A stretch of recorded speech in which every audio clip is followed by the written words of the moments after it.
Welcome to the Wealth Stream Podcast. The team at Hightower Great Lakes share their insights and passions for empowering their clients to live their best life. In this energetic podcast, we will take you on a journey to help you navigate your financial future, overcome life's challenges to reach your financial goals, and find the financial clarity you've been searching for. Let's explore the downstream impact of your wealth and what it means to you, your family, and your community to live greater.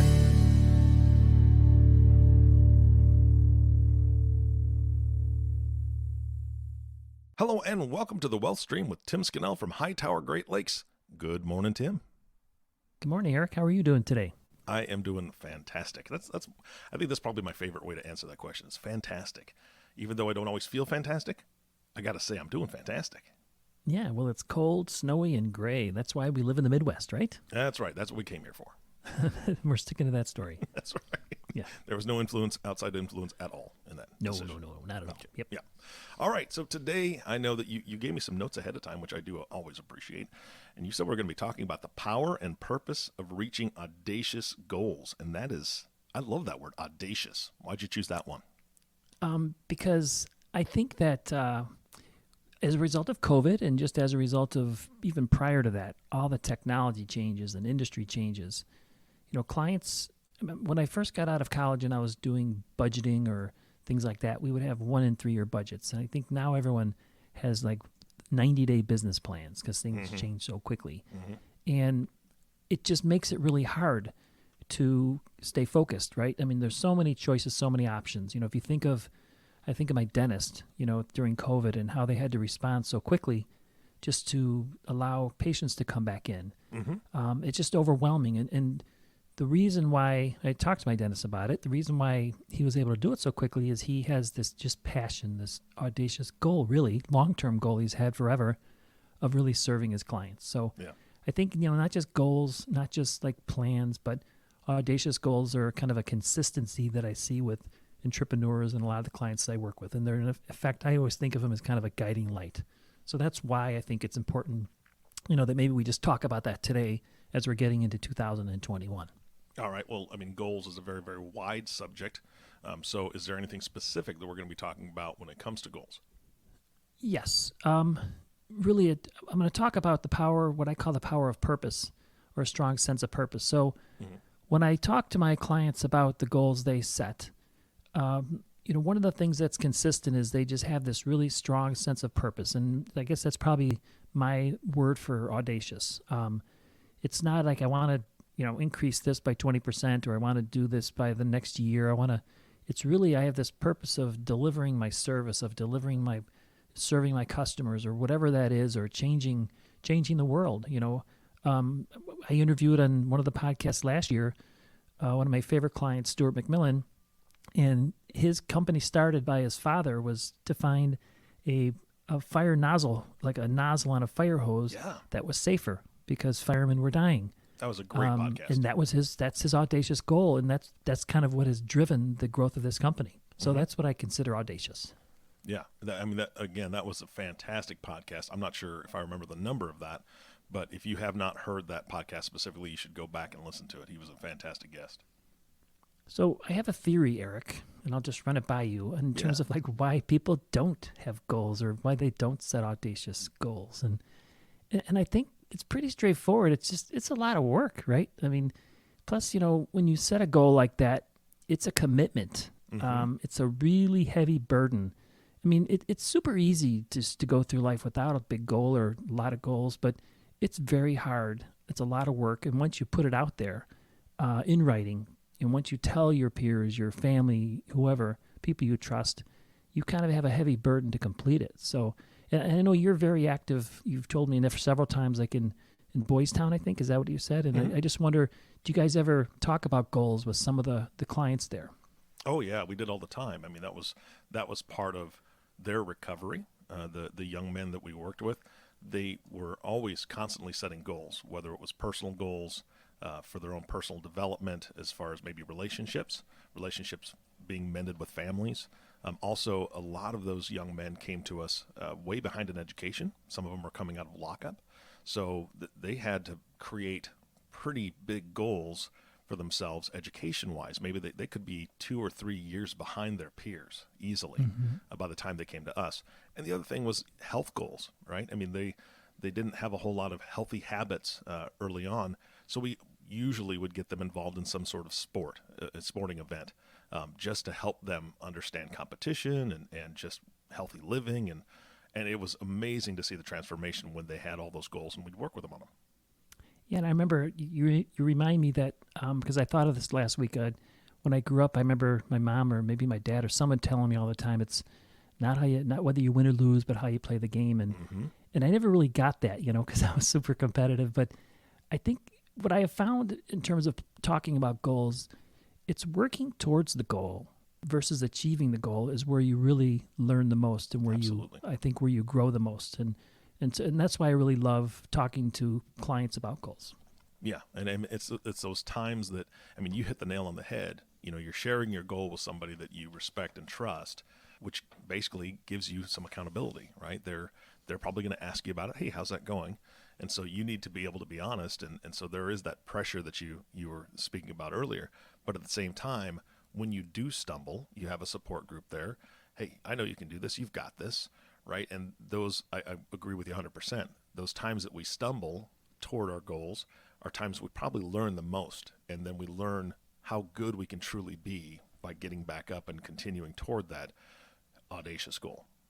Exactly. And when we talk to clients, or I should say when we survey clients, when they kind of tell us what we do well and do not so well, one of the things they tell us that we do well is, by helping them get on path for success, whatever success in their mind is, because that's basically a goal, right? You're successfully reaching whatever that path is, and each client is very unique. And our strategy or our philosophy is always, we just want to point you towards the highest goal possible. Because when people come in, they'll say, well, yeah, sure, I want to exit the business. I have no idea what that means. Or I'd like to retire, but I'm not sure how much I need or what date.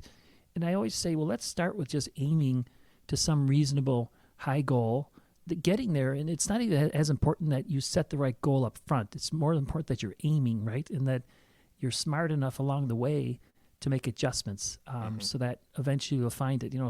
Like I remember when I just completed a video recently where I talked about kind of my why story, why I do this. And one of the things I talked about was I kind of grew up in a very hectic, financially challenging home. My mom ran the family. She was great. I mean, so was my dad. My dad tried his best, but he really was not able to really provide as well as he probably hoped. And as a result, I ended up in college being an accountant, and I didn't think of it then, but I at the time when I look back, I think, I was probably looking for more sanity in my financial world, and then I became a CPA, and I kind of made this decision. Well, I love CPAs. A lot of them are just historians, and the work that I was doing was very historical. You're looking back and saying, how did I do, as opposed to helping somebody move forward. And so I didn't know what that looked like, but I literally spent like 1986 to almost 98 doing different jobs, different things, different certifications, different studies in order to find that. So I had this vision, I had this goal of what I wanted or what I wanted to provide for clients. Didn't really know what it looked like, but I think as I look back, it was so much more important that I just had that vision and I pointed in the right direction. And I was gratefully open enough to learn as I went, and I had great support from my Nancy and my family and my peers to help me along the way.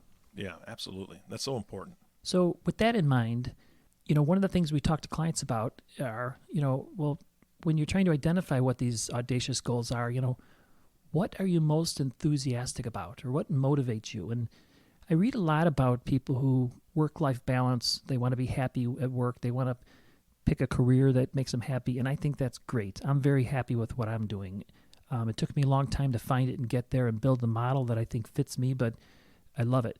But I also think, and I just from working with clients and my experience is that you could also work with something you like, with the attitude that, well, that's going to get me where I want to go. For example, one of my really good friends, he would be a fishing guide up in Canada all the time if it paid any money, right? But it doesn't. But he works in other parts in his industry that he loves in construction, and it gives him the ability, to go fishing and do all those things that he really loves. So he identified what he's passionate about. He set his, high-end goal, his audacious goal, And then that's what really drives him. I mean, he's got a lot of things that drive him: his family, his work. But what I think what really drives him is to get out on the water and go fishing and golfing and things like that. So it's not just one set thing for everyone. It looks different for everyone, I think, in general. That's been my experience. Yeah, absolutely. And just identifying, what really motivates you truly to your core. I think that everybody needs to take time to do that. Not just once, but you've spoken about it before. Every year you should be kind of looking at, okay, what is, sometimes our motivations change, and that's okay. Mm-hmm. We just need to be able to identify that to help use that to drive us forward. Yeah, and I think in terms of like possible goals, and we go through a series of questionnaires and checklists, and I'm not smart enough to do it myself. We reach out to experts who help us with that, but we try to determine, is maybe your family, children, grandchildren, maybe career, art. Like I mentioned, my client Stuart, the better fire nozzle that saves lives. I have a couple clients who are in the hotel and also the restaurant industry, so they've really struggled last year, especially with COVID. But when I talk to them, what keeps them really going is honestly they're passionate about their people. They employ so many people, and these are some of the frontline people who are their employees are talking to. It's pure retail. And you got to find people who really just love talking to people. So it's different for everybody, I guess, is the point. So once you set the audacious goals, once you've identified the things you're passionate about, the goal itself isn't a standalone, right? You really need to set up align them with the correct activities. Mm-hmm. Yes. And I really have found that is critical. When I set up, like at our office, when we talk about goals for the next year, we talk about how do we improve service, how do we, leverage technology, how do we make sure we're communicating better. And then we don't focus so much on the goal itself. We focus on the activities that we all have to take in order to achieve that goal. For example, we have a customer service plan that we talk to each client about, and how often do you want to meet? Do you want to meet at the office? Do you want to meet with Zoom? Do you want, et cetera? And once they communicate that to us, it's our responsibility then to make sure we're doing the right activities. Are we scheduling? Mm-hmm. Are we making sure that we're reaching out? Are we communicating via Zoom or email? Or I have some clients who really don't use technology. So, I'm still traveling down to Florida, for example, to see a fair number of clients, usually quarterly. Mm-hmm. But the key thing, I think for success then is to make them into simple, small and measurable activities, as opposed to focusing on the goal, because the goal keeps the guiding light. The goal keeps my vision, especially when things change. But in order to achieve it, you really have to break it up, and you have to make, into these separate and very measurable and simple activities that you can really track. And so I think that's important, and that's also what we help clients with. Yeah, absolutely. I mean, I like to use the example of weight loss, right? Because if you have a weight loss goal for an entire year of 30 pounds, you have to set those activities, just like you're saying, to be able to tackle that big goal a little bit at a time. Nobody can go in and say, okay, I'm going to lose 30 pounds this year and it's going to happen next week. That's called chopping off an arm or something. I don't know if an arm weighs 30 pounds or not, but you know what I'm saying. It has to be those small bits, but the activity surrounding each one of those small steps. So yeah, I love the fact that you have spoken about this before, and this is exactly what you provide for your client in a lot of different ways. And I know that can you give me an example, Tim, of what either one of your clients done or maybe yourself that you've done that kind of surprised you that you hit that long-term goal just by doing the small, simple steps? Yeah, I'll give you a kind of a crazy example. So, it relates to doing the right activities, but also having intermediate goals, almost like rungs in a ladder, right? You want to get to the top, but you need to do these little steps each way. So when I first met Nancy, when we were in college, she was running marathons, and I've probably watched her run 12 or 13 marathons, mostly Chicago, but all around the country. Mm-hmm. And I had a crazy idea at one point, maybe 10 years ago or more, that, gosh, I should try and do it because I could do something with her, right? So I literally spent a year building up to a 5K, building up to a 10K, and there's different programs. So I followed something called Hal Higdon, but it kind of tells you these are the things you need to do this week, for the next 6 weeks, just to get to a 5K, then to a 10K, and then to a 15K. And it literally took 3 years before I felt like I was ready to train for the marathon. When I did run Chicago, it turned out it was it was the only time they've ever canceled it, because they canceled it halfway through because it was so hot. And I was so grateful that they did, to be honest. I was like, oh, I can't do it, But 2 years later, I tried it again and I did finish. But it was literally a 5-year thing, a series of activities, a series of steps on a ladder, an audacious goal. But what it taught me was that the human body can do amazing things that you never thought they could do, right? Mm-hmm. I mean, it was just a wild experience to learn how you could really train yourself to do something you never thought you would ever want to do even. Yeah. Well, that's fantastic. That's a great example. Yeah, and by the way, I checked it off my list. I'm never doing that again. As a non-runner, I understand. Oh God, I understand. Yes. It was. I was like, that was great. Check it off. On to swimming or something, right? That's right. I also think that when a goal is audacious, when you have a strong sense of purpose, when you're aiming high, it gives you the preservation and perseverance and focus, I think, that gets you through. And, from a business perspective, last year tested everybody with COVID. It currently is still testing a lot of business owners that I work with. And I think the testing, they'll be tried and true when they get out of it. But without the perseverance, without the focus, without the audacious goal, that could be providing for family. It could be, very simple goals. Like, we work with people who are what we call family stewards. Everything they do is really based around providing for their family, this current and then the future generation. Or we work with people where we call them independents. Money means to them the ability to do what they want, right? So they're not accumulating money for wealth or for power, but there are people like that too. So my point is, everyone's different in terms of their goals. They could be simple, could be more complicated, but when you set them as audacious, it gives you the perseverance and focus. Yeah, absolutely. Agree 100%.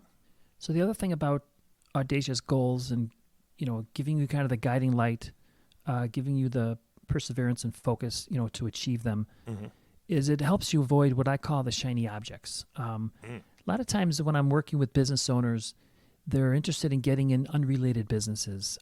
Maybe they think that their skill sets they have, their experience and skill sets they've learned in being an electrician somehow gives them the same skill sets and ability to be a restaurateur, right? We've had so many shiny objects occurring in the first quarter of this year, not just the election, but also you have things like Bitcoin. You have things like currently there's all kinds of things going on with GameStop. The stock, and clients are calling and they're saying, should we get involved in this? Should we do that? And the fact, when you have a goal, when you have the let me back up. But when you have a goal and you're looking to achieve that, it kind of helps you sift through the shiny objects, which could also be things like people coming to you, family members in particular, with business ideas. Should I invest in this or invest in that? It helps me, like when I work with my son. So my son Kevin is a animator. He graduated from DePaul University a couple years ago, and he's really making his way in the animation world as a self-employed contractor animator. And his world is full of shiny objects. Yeah. And he's not going to be mad that I talk about this, because I've talked to him about it usually 2 or 3 times a week. But you got to keep that vision, keep that goal, and avoid. He likes to do animation, for example, with in the rap industry, and periodically he gets solicited to do things for clothing lines or other things that just aren't in his wheelhouse. And so just helping him keep a goal of where he wants to be helps him kind of set aside those shiny objects, as I call them, and really focus on the goal. Yeah, and it, again, I love the term shiny objects, because they draw our attention. And as a guy with ADD, me, yeah, totally shiny objects. Oh, look at that over there. That I'm totally distracted. So I love that terminology, because it resonates with me, and probably a lot of our listeners too. Yeah, and then sometimes the shiny objects aren't so bad. I mean, during COVID, one of my clients, big trucking firm, they did a lot of their work for the entertainment industry, concerts, Disney shows, things like that, and suddenly that business was gone. but they were able to pivot quickly because this client in particular is so passionate about her drivers. I mean, whenever I talk to her, she's like, my drivers, my drivers, my drivers. And that's what keeps her going. It's not earnings, it's not growth. She just wants to take care of these drivers. And her, business, she was able to replace the business quickly by thinking about the drivers and thinking alternative routes and alternative things that they could do. So my point, without rambling too much, is that these audacious goals really can help keep you focused. Okay. So personally, for 2021, we've spent a lot of time and energy as a team, working on audacious goals. And when we think of that, we think of our clients. How can we serve them better, meet them wherever they're at, related to, do they want to meet via Zoom? Do they want to meet via WebEx? Come in the office, do it via phone. How often, where, when, and how? That's all changed dramatically since a year ago when we did our 2020 business plan in January. So we're really focusing on setting goals of connecting with them more, connecting with all of our clients more, but more importantly, using technology to connect with them directly in a customized way, in the way that they want. So, for example, if you are conservative in you're in a conservative plan, or if you're more aggressive, or if you're exiting your business, or if you're starting your business, we're able to leverage technology to really create thought leadership that we can direct to each individual person based on whatever their needs are. So it's audacious to try and do that, but that's kind of what's keeping us focused on the activities then we need to focus on and achieve this year, so we can, do a better job for our clients each year. Yeah. So absolutely. I don't know if you've ever heard of them. I think I might have mentioned before, Eric, but I'm now doing something called bomb videos. Have you ever heard of that? I have. I haven't used it, but yeah, I have heard of it. They're so interesting to me.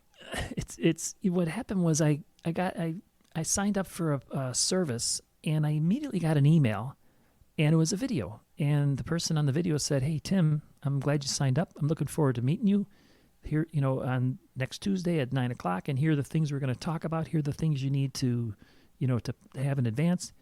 I'm telling you, when I got that, I was not going to cancel that meeting. I was more interested and intrigued, and I had a greater connection. So we're starting to test it, where we're communicating via these email videos.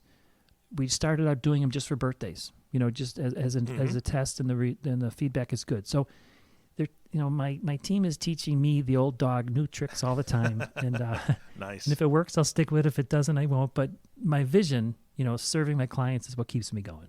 I'm looking forward to receiving my bomb video. I'll send you one later today. Right. Yeah. That sounds good. And then, like anything, I always talk about the dark side. This is all good, having goals, but the key is we talked about setting a vision high, setting a goal high. It doesn't have to be the accurate goal, because what's more important is that you're smart enough to respond and adjust and tweak it as you move along. So the inability to pivot, or the inflexibility, if you're not flexible enough to change midway, that's where it could really turn bad. And I've seen that happen with a lot of businesses where you have conflicting ideas, conflicting goals, different stages of life among the owners and things like that, and they just get set in their ways and they're not willing to adjust. So the point I'm trying to make is that you always have to be aware that these are lofty goals you're trying to achieve, but you have to be smart enough and flexible enough to really adjust, and tweak them. Makes sense. Absolutely. All right. Any final thoughts for today? Yeah. What I'll say is that when working with our clients, when working with business owners, entrepreneurs, I find that the ones who are the most successful have set audacious goals. Then they set the intermediate steps and the activities, and they focus on those steps and activities in order to achieve the goals. Yeah. But they also have the flexibility to step back and reevaluate and tweak and change as they get there. But the key, I think, is aiming high and just moving towards it, and being smart enough and flexible enough to adjust as you go. So that's what I'll leave you with. All right. That's a great thing to leave the audience with. Thank you so much again for your time, Tim. I love these discussions with you because there's just so much insight into how your brain works, and then also how your clients are utilizing you and your team and helping to create those audacious goals and stick to them. So that's fantastic. Thank you so much. Oh, thank you. I appreciate it. You bet. And of course, the last thank you always goes to you, the listening audience. Thank you for tuning in and listening to the Wellstream Podcast with Tim Scannell. If you have not subscribed to the podcast yet, please click the subscribe now button below. This way, when Tim comes out with a new podcast, it'll show up directly on your listening device. This makes it much easier to share these podcasts with your friends and family. Again, thanks so much for listening today. For everyone at Hightower Great Lakes, this is Eric Johnson reminding you to live your best day every day. And we'll see you next time. Thank you for listening to the Wealth Stream podcast. We hope you gained some valuable insight that you can apply to your life and share with others. Please don't forget to subscribe below to be notified when new episodes become available. And don't forget to live greater. The information covered and posted represents the views and opinions of the guest and does not necessarily represent the views or opinions of Hightower Great Lakes. The content has been made available for informational and educational purposes only. The content is not intended to be a substitute for professional investing advice. Always seek the advice of your financial advisor or other qualified financial service provider with any questions you may have regarding your investment planning. Hightower Great Lakes is a group of investment professionals registered with Hightower Securities LLC, member FINRA and SIPC, and with Hightower Advisors LLC, a registered investment advisor with the SEC. Securities are offered through Hightower Securities LLC. Advisory services are offered through Hightower Advisors LLC.